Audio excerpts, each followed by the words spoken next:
Hola, ¿qué tal? En este video vamos a responder una de las preguntas más complejas cuando uno se trata de entrar en el arte de escribir, que es cómo aprenderlo, cómo mejorar, cómo sé que estoy yendo por buen camino o por mal camino, qué elementos debo de considerar para poder ejercer una narrativa más eficiente y poder de nuestro ojo imaginario plantárselo al lector de una manera efectiva, de manera que pueda él estar viendo lo mismo que nosotros estamos viendo a través de nuestras palabras, de nuestras metáforas, de nuestras imágenes, de nuestras ideas. De manera que lo que voy a proponer es generar una bitácora del aprendizaje que he llevado a lo largo de unos años y que me ha ayudado a hacerlo.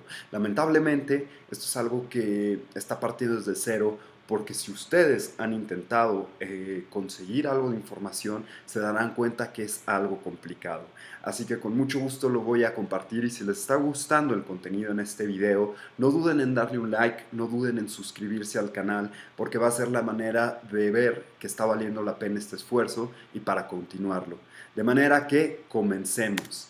¿Por qué es tan difícil el hecho de aprender acerca de narrar? Básicamente, cuando estuve necesitado de mejorar rápidamente en el torno de la narrativa, encontré que los grandes autores estaban divididos entre dos posturas. Los primeros es el mito del genio, es decir, naces escritor o mejor ni lo intentes, tienes el talento o mejor dedícate a otra cosa. Por ejemplo, Mozart, que a los 6 años, perdón, a los 4 años ya tocaba piezas clásicas anteriores y a los 9 años o 8 años creo que compuso su primera ópera. Eso es el mito de un genio. Tenemos a miles de escritores que piensan de esa manera. Y la otra postura que me encontré es una modestia, a veces incluso falsa, de, por ejemplo, Faulkner, que le decía a Guy de Maupassant, uno de sus principales discípulos, que terminó por ser uno de los máximos cuentistas de la lengua francesa, le decía: el talento es una larga paciencia. Si quieres realmente aprender, necesitas desentrañar la literatura por sus hebras, casi casi separarla en sus componentes, verla, asimilarla y adentrarte en ella dedicándole una, un tiempo justo para ello. De manera que, ven, si creemos en el mito del genio, no hay mucho que podamos hacer. Lo único que les digo es Mozart, desde sus 4 3 años, su padre ya lo obligaba a pasar al menos 5 6 7 horas enfrente del piano aprendiendo. De manera que cuando Mozart tenía 8 años, cuenten las horas acumuladas de haberlo hecho todos los días de su vida. Probablemente el niño ya tenía 10.000, 20.000 horas sentados en un piano. De manera que a los 8 9 años no me sorprende ni tantito que el niño ya fuera un genio. Además, por supuesto, de la gran ventaja que se tiene para absorber el conocimiento cuando se es más pequeño, cuando se pueden encontrar nuevos caminos, nuevas formas de llegar hacia respuestas. La segunda, que es la que vamos a tomar en este canal, es la realidad del aprendizaje. Y para ella vamos a entender primero cómo se aprenden las cosas, no solo en materia del arte, sino en materia de cualquier cosa que se quiera aprender en este mundo. Así que continuamos. El secreto del aprendizaje es la imitación. A muchos de ustedes les parecerá que esto no se esperaban, probablemente esta respuesta, pero vamos a desentrañar cómo, por ejemplo, aprende un niño. Cuando hay un recién nacido, por supuesto que está el conocimiento que es innato, es decir, un niño no necesita de aprender conceptos preestablecidos para saber que en la madre puede encontrar alimento. Sin embargo, por ejemplo, para aprender a hablar, la madre insistente y reinsistentemente, o el padre, le empieza a decir mamá, mamá, mamá, mamá, di mamá, di mamá, di mamá, hasta que el niño finalmente en algún momento repite mamá. Y así va construyendo su lenguaje. Y tal es esta verdad que, por ejemplo, hay un hito del mundo científico que en la India unos científicos encontraron el Amal y Kamala, que eran dos niños salvajes. Es muy practicado en los países de tercer mundo que el aborto no se realice en el vientre de la madre, sino que una vez cuando los niños nacen, ya sea que por la familia no quiera tener el hijo porque no tiene las posibilidades, etcétera, van y arrojan o abandonan a los niños en ciertos lugares. Y bueno, unos científicos encontraron a dos niños aproximadamente de 3, 4 años que habían logrado sobrevivir y los sometieron a todo un mundo de experimentos. De manera que lo primero que se dieron cuenta es que ninguno de esos niños, después de los 3 años, fue capaz de volver de aprender el lenguaje articulado. No pudieron aprender el habla, de manera que no pudieron en realidad reinsertarse a la sociedad. Y lo segundo es que ambos, Amala murió a los 7, me parece, y Kamala a los 8 años, no pudieron continuar con su vida. De manera que no solamente es necesaria la imitación para el aprendizaje, primero del habla, segundo de todos los códigos sociales y tercero hacia donde ustedes lo quieran ampliar, sino que también es condición para meternos en un mundo social o en una dinámica humana. Voy a poner otros ejemplos más aterrizados en lo que nosotros queremos hacer, que es en el arte. Por ejemplo, en la música, el jazz. El jazz es un género musical que se le denomina de alto virtuosismo porque el jazzista está está completamente a la merced de la improvisación. ¿Qué quiere decir? Los músicos tocan una base y el jazzista en ese momento, ya sea por el corazón, ya sea por donde ustedes quieran que están haciendo su inspiración, improvisa sobre la melodía y generalmente es muy virtuoso, lo que toca nunca más lo vuelve a repetir. Es una especie de misterio y de misticismo que nace en ese momento. Pero lo que no les dice el jazzista, a lo que muy poco público sabe, es cómo se aprende a llegar a ese punto. Y para llegar a ese punto, los jazzistas, fíjense qué revelador, tienen un método que se llama adquirir lenguaje. ¿Qué quiere decir adquirir lenguaje? Quiere decir estudiar profundamente la obra de los autores músicos que ellos admiran, llámase Miles Davis, llámase Louis Armstrong, llámase John Coltrane, llámase quien sea, y no solamente estudiar y entender, sino imitar a la perfección las frases de los soleos, las frases melódicas que esos autores tienen. Y no solamente imitarlos, llegar a comprender tal su esencia que se puedan aplicar, que el jazzista los pueda aplicar en cualquier tiempo, en cualquier ritmo, a cualquier velocidad, sobre cualquier melodía y tono musical.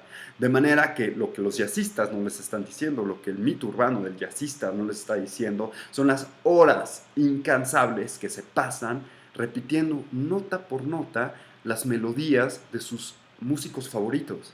Y una vez que acumulan, como ellos dicen, el lenguaje, entonces les es tan natural sacarlos en cualquier momento de una improvisación que entonces de repente juntan una frase de Louis Armstrong con una de Ella Fitzgerald en una forma propia de interpretarlos y así es como se genera la improvisación. Me gusta mucho ir hacia otros ejemplos porque creo que es la manera de poder aterrizar el conocimiento de una forma palpable y asequible, sobre todo en el mundo de la literatura, en los cuales cada vez comprendo más por qué hay tan poco conocimiento en torno a ello. Por ejemplo, en la danza contemporánea que se estimula mucho la libertad, del bailarín, el impulso del momento para generar una obra estética, para moverse de acuerdo a cómo siente el ritmo. Lo que la danza es necesaria es que el bailarín haya tenido una preparación muscular previa para poder hacer los ejercicios, de manera que si no sabe qué pasos quiere hacer, es necesario que los investigue y que sepa cómo prepararse físicamente para lograrlos. Una vez que los tiene dominados, en el momento de la música, en el momento del escenario, puede expresarse de la manera que quiera, sabiendo previamente que puede realizar ese paso. Si no, se lesiona o si no, simplemente no es estético. De manera que es similar al jazz, digamos, la danza contemporánea. De estos ejemplos hay muchísimos, muchísimos. Creo que el de Mozart es uno de los más grandes mitos que existe del genio, pero cuando realmente pensamos en cuánto ese niño ya había tenido un instrumento en las manos, cuando llegó a los 8 años, entonces podemos comprender y no hacérsenos algo raro que pueda componer una ópera a sus 8 años. De la misma manera pasa con la música, de la misma manera pasa con la danza, de la misma manera pasa con la pintura. Una persona que quiere acercarse realmente a comprender la pintura necesita, bueno, punto de perspectiva, cómo se genera la perspectiva en un cuadro. 2, cómo tal autor logró sus claros oscuros. 3, cómo se empezó a pintar en el renacentismo. 4, cuál fue las innovaciones que trajo el romanticismo, etcétera. De manera que esto de la imitación es algo absolutamente esencial que poco se dice en la literatura, pero que ya estamos empezando a vislumbrar en este video. De manera que, si vamos a un poquito atrás, de manera que, ¿cómo se puede aplicar esto en la literatura? Supongamos que para aplicar los tecnicismos de la imitación, que es lo que es la propuesta que quiero traer en este canal, de manera que si les gusta lo que están escuchando, no olviden suscribirse, porque es la manera en la que me pueden motivar y incentivar para saber que este contenido está valiendo la pena. De manera que, ¿cómo se puede aplicar esto en la literatura? Y es la propuesta que yo los traigo. Muchas personas dicen, ¿cómo se aprende a escribir? Bueno, primero hay que leer mucho y demás. Pero realmente no. He conocido los dos polos, desde el punto de vista de que se avientas a escribir sin saber nada de literatura, sin conocer nada de la literatura universal o de los grandes autores, y el otro extremo, que es, no, yo no voy a empezar a escribir por lo menos hasta mis 35, 40 años, en donde ya he leído X cantidad de números. Y creo que ambas posturas son incorrectas, porque el punto no es, la primera quizá no tanto, porque el que está escribiendo por un impulso, quizá lo está haciendo por algo que le están haciendo del fondo, pero quien está esperando esa lectura amplia de autores para poder llegar a considerar que valdrá la pena algo que escriba, definitivamente está en un error, porque así como el jazzista, lo importante no es escuchar mucha música, sino es agarrar 3 segundos de la frase de un autor para poder aplicarlos, entenderlos, llevarlos, extrapolarlos, convertirlos, rehacerlos y integrarlos o aprehenderlos con H hacia nuestra forma, hacia nuestra propia propuesta. De manera que eso es el propuesto que les voy a traer en esta serie de videos en el canal de Cómo Escribir. Vamos a agarrar a autores consagrados que disfrute, que sepa que son... que sepa que tienen una trayectoria literaria importante, de manera que si no los conocen, como a Borges, como a Pierce, como a Cortázar, etcétera, si no conocen alguno de estos nombres, pueden estar seguros que valen la pena. Y alegrarse, porque van a descubrir un mundo muy bonito a través de sus letras. Vamos a agarrar y vamos a estudiar cómo logran a detalle sus técnicas. Entonces, va a ser leer fragmentos, entender sus técnicas literarias y 3, aplicarlos. Que yo les voy a hacer, creo que es muy importante para cerrar el círculo del aprendizaje que se pueda aplicar, no solamente hablar de ello. Entonces voy a hacer ejercicios en donde demuestre cómo guardando, por supuesto, su debida proporción entre los grandes maestros y lo que yo puedo hacer con mi bitácora de aprendizaje, porque a final de cuentas la idea de hacer estos videos es también yo someterme e incentivarme a seguir aprendiendo más y al mismo tiempo compartirlo. De verdad que si les gusta esto, por favor háganmelo saber.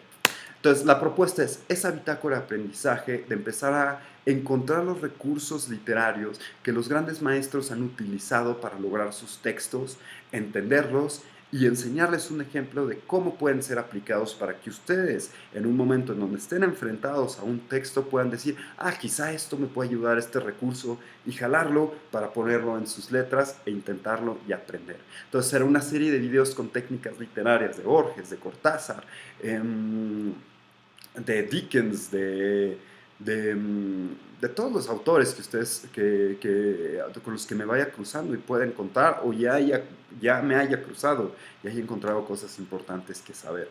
Ahora, por supuesto que no me tienen que creer. Si alguno de ustedes considera que está mal, que hay algo que no esté viendo, todavía mejor que lo ponga, porque en ese debate es como dos espadas que al blandirse se sacan filo. Entonces el que más se va a beneficiar somos todos nosotros de entrar en un debate literario sobre técnicas puntuales literarias, no solamente el enunciarlas y punto. Entonces, estudiar los autores Y debajo del video les voy a poner un enlace hacia mi trabajo, que por supuesto aquí no me quiero poner en un pedestal de maestro porque no lo soy. Soy un estudiante de la literatura, pero justamente la propuesta de hacer este canal de cómo escribir es incentivarme a seguir estudiando y dos, a compartirlo y tres, a nutrirnos como comunidad. De manera que les voy a poner un enlace hacia mi trabajo, a lo que yo he hecho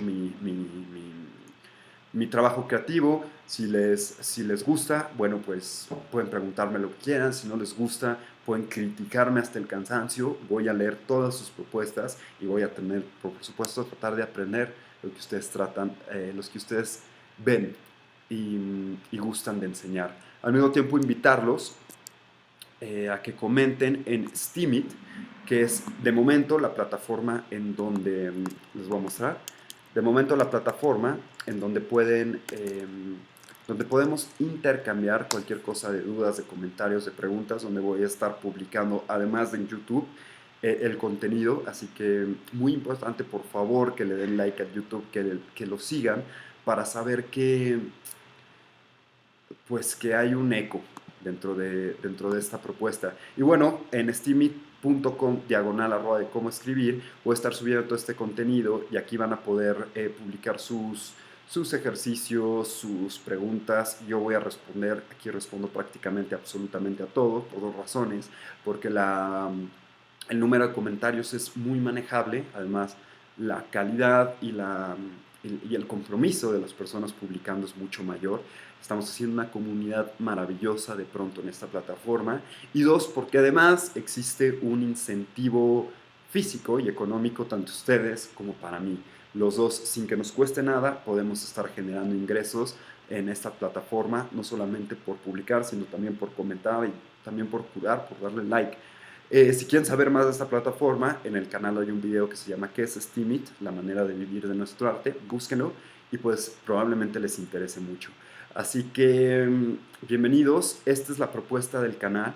Por favor, y más importante, suscribirse al canal de YouTube, en donde donde voy a estar subiendo este contenido periódico y pues poner su perspectiva, y hacerme notar que vale la pena que continúe con este conocimiento si es que les está gustando.